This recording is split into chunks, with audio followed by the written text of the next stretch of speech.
name would imply, has been a major in the United States Air Force for a career.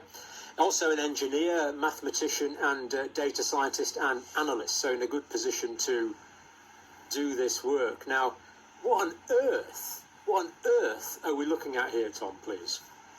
We're looking at white fibrous clots that have been supplied by embalmers. And they're seeing these all around the world. Embalmers are seeing these clots, and they're seeing them actually in a high percentage of their corpses, unfortunately, John. And they've been seeing them mostly over the last 3 years. I actually have a small vial of the clots that I can show the audience live.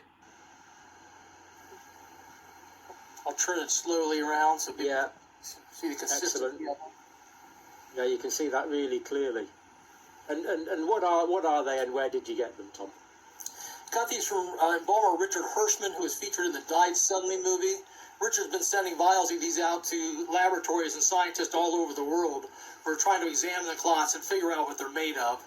One of the theories is that they're made from amyloid protein. Amyloid is A-M-Y-L-O-I-D. It's just a fancy term for a misshaped or misfolded protein that builds up in our bodies. So, and there's some fibrin from blood clotting processes in them as well, is there?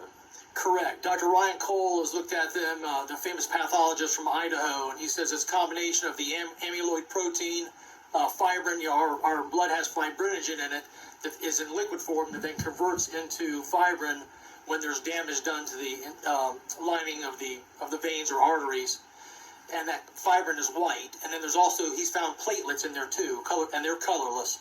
So that combination of fibrin, platelets, and this amyloid or amyloid-like material. And what's the consistency like? Is it?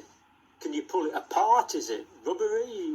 What does it feel like? It's rubbery. It stretches. It's rubbery. It can break if you put enough force on it, but it's almost like a rubber band. It looks like a calamari and kind of feels like a rubber band to the embalmers. Very unusual. Now, these have been, in the embalming process, these are flushed out of the circulatory system, and they're collected by embalmers. So these have been taken directly from the circulatory system of the recently deceased. This is where